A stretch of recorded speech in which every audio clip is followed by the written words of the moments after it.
What's going on, everybody? So I've decided to start, which I probably should have a few years ago when I started this weight loss journey, started to document. I'm looking to get certified, looking to become a personal trainer, start coaching people online, start coaching people in person. I might not be that big 25-year-old jacked kid or 30-year-old jacked guy who is going to promise you the moon, the stars, and train you.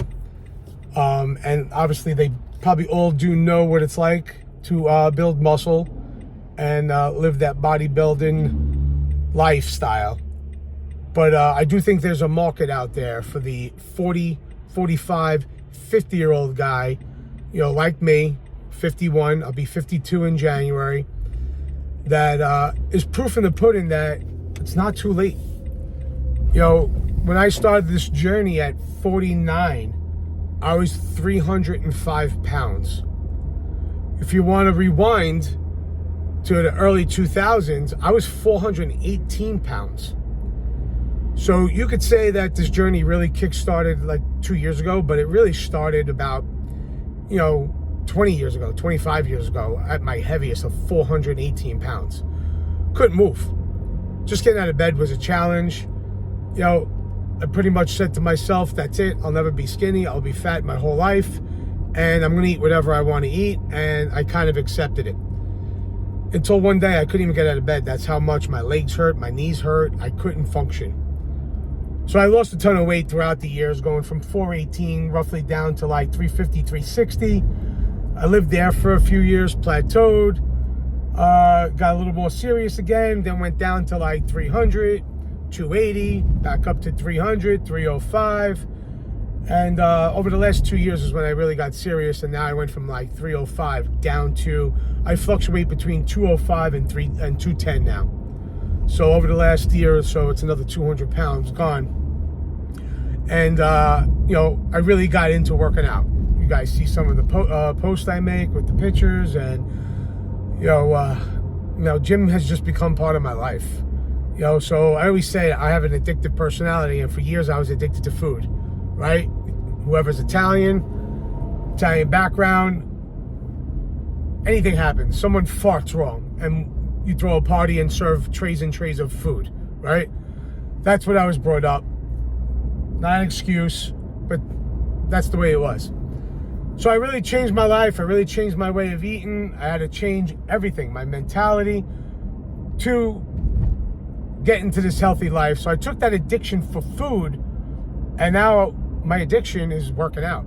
I don't go to the gym. I feel like, oh my God, what am I going to do with myself? Like, I need to get to the gym. Minimum 4 or 5 days a week, sometimes 6 days a week. So you just got to find what works for you. If you have an addictive personality, try to take that addiction and turn it into a positive addiction, right? An addiction doesn't mean it has to be a negative. It could be a positive. So with that being said, anyway, I probably should have documented this journey. It is what it is. So I started now today. And the reason why, I've talked to a lot of people, motivating me, telling me start putting stuff online, especially if I want to become a personal trainer. Start getting your name out there, your story out there. You never know where it could take. Listen, if I become a viral online personal trainer, whatever the case may be, it's not about the money. It's about knowing what it's like to struggle, knowing what it's like to be extremely overweight, extremely unhealthy. I used to go to the doctor. I'm a diabetic. I have high blood pressure. My triglycerides were through the roof. I used to get the blood work, and everything was red lines. Red lines. Basically a path to early death. My A1C was like 12, 13. I'm just asking for a heart attack. I'm asking for a stroke. Now, I go for my blood work, green. Green. A1C's down to 6 point, I think the last blood test I got, I think it was down to 6.7. Still a little bit of work to get it into the fives. My medication is down. I used to take 5 shots of insulin a day plus 4 pills of metformin. Now I take 1 shot a week of Manjaro, excuse me, had a brain fart there. Manjaro, which is not even an insulin, it's just a diabetic medication to help control your A1C, your sugar levels. And I take 1 pill a day, which is Jardiance. And my diabetes is under control. I still take a blood pressure medication, but they totally cut the dose in half. Blood pressure's on point. I'm off of triglycerides medication altogether. So, yeah, I should have tracked this journey from the beginning, but I didn't, whatever the case may be. But to get back to the online training aspect, it's not about me becoming successful as a trainer. It's about there's so many people out there that were my age that probably sit there and think they're older, and there's no hope. I want to be that living proof that there is hope. It all starts here, right? People tell me, oh, can you tell me what to eat? Can you tell me what to do in the gym? I'm like, yeah, I could definitely give you a program. But the bottom line is, if you're not ready here, it doesn't matter what I tell you to do. You're not going to eat the right food. You're not going to, follow the right exercise programs. It's all up here. You got to fix up here, right?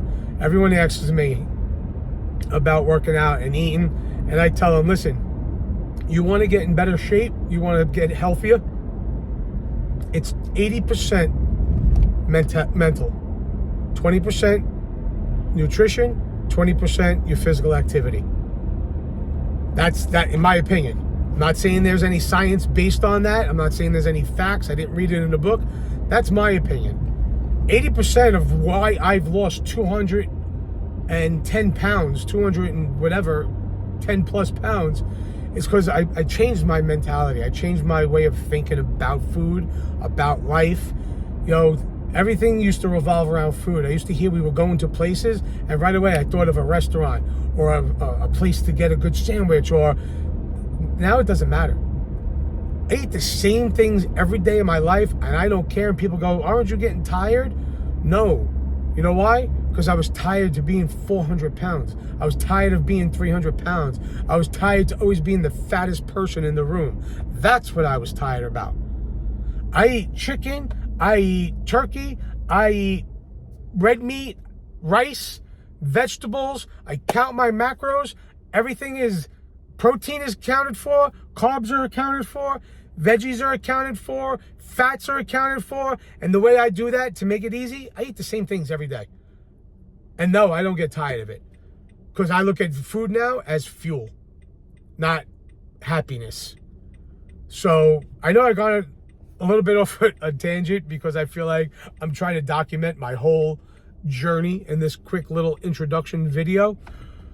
But the purpose of this video is now, I just want to let everybody know, stay accountable. You lose 210 pounds. I don't care how much working out I do. I don't care how many hours I'm in the gym, how many days a week I'm in the gym. I have a lot of loose skin. And there's no workout in the world that I'm going to be able to tighten all this skin up. So when I do look in the mirror, even though I lost 200 plus pounds, 210 plus pounds, I'm still not happy at what I see in the mirror. And when you go as far as I did, from 418 pounds to 205, 210 pounds, you want to look happy. I mean, you want to be happy when you look into the mirror. You want to go to the beach, to the pool. Christine and I, we have a boat, fortunate enough to have a boat on Lake Mayapack. We go out with really good friends. We enjoy ourselves. I want to be able to take my shirt off, get some sun, enjoy myself, be proud of who I am. So I decided there's another part of the journey is it's time to go for a consultation with a plastic surgeon and talk about getting some of the skin removed as far as the next step in my journey.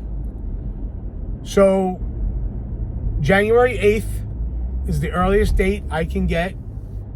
Thank you to my wife, Christine, who works at White Plains Hospital, was able to get me an appointment.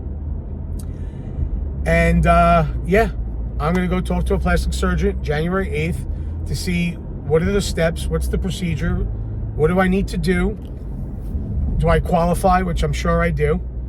The best way I explain myself is, and most people laugh, and listen, if you can't make fun of yourself, it's part of life, right? Shut up, laugh, don't be so offended. This world today is, right, everyone's offended. But the best way I can explain it, I say to people, it looks like someone put me in the microwave for a minute too long and I melted. Right? Go ahead, laugh at me. I laugh at myself. So, I know it's a scary step. I'm petrified. I know the recovery is not easy. But being 418 pounds also is not easy. Taking off my shirt and still not being happy or proud of seeing what I see is also not easy. So I want to start documenting videos. I want to start documenting workouts. I want to start documenting food prep. What do I eat? What do I do on a daily basis? Hopefully this can help motivate people, lead people to do basically what it takes to take control of their health, their life, get their health back. You get your health back, you get your life back, right? It's all about, you could be a billionaire. If you're not healthy, it doesn't matter because you can't take the money with you. You want to be around for as long as possible for yourself, for your kids, for your family, for your wife, for your husband. If you think it's too late, if you think there's no hope for you, think again. 418 pounds. Today on the scale, I was 210. The goal I know I say is 180 pounds. I'm going to try to get down that low, but I also want to add more muscle, so I know it's going to be hard to get down to that weight. But hopefully after the surgery, when I get a lot of this skin removed and I'm happier with what I see in the mirror, that the number on the scale won't be so important. And it shouldn't, because that number on the scale is deceiving. It doesn't tell you anything. Progress pictures, take your measurements. That tells you the true test, the true, if you're making progress or not. That number on the scale could be deceiving, and it could also work against you mental-wise. So, yeah, I'm going to start documenting my story, stay accountable to everybody, and hopefully you guys enjoy the ride. And if you have any questions, please reach out. I have no problem to start helping people. That's going to be my next mission. I want to help as many people as possible because I know the challenge. I know the struggle. And if anyone knows me through the years and you saw my eating habits, you saw the way I ate, you saw the passion I had for food, you'll realize, wow. That's all I can say is wow. Of the way I eat now, the way I look at food, and the way I live life. It's like two different people. If I could do it, you can do it. So I'm pulling up now. It's 5:30 on Monday. I'm about to go into the gym, Level Fitness. I don't know if you can see that. There's a truck in my way. About to get my Friday. I said Monday, right? It's actually Friday. Probably get my Friday workout in. And before I go, what do you think of this look, guys? I asked my son Charlie, I go, how does this look? And the little bastard said, Dad, no offense, it looks like you're an old guy trying to act young. Once again, laugh. Because that little bastard's right. When I bought this hat and these glasses, I was like, ooh, I think I look younger. He called me out on it. Love you, brother. Love everybody. Shoot me a call. Shoot me a message. Let me know what you think. Is this a good idea? Documenting the story leading up to the skin removal surgery, and also, the rest of this weight loss amazing journey that I've been on, and trying to take my life to the next level, which is helping as many people as I possibly can as a personal trainer, as a certified nutritionist. Once I go through the classes and get my certification, that'll also be part of the journey that I'll be documenting. I'm going to sign up soon and, start the process to get certified and get this ball rolling. It's time to take our lives back. See you at the top.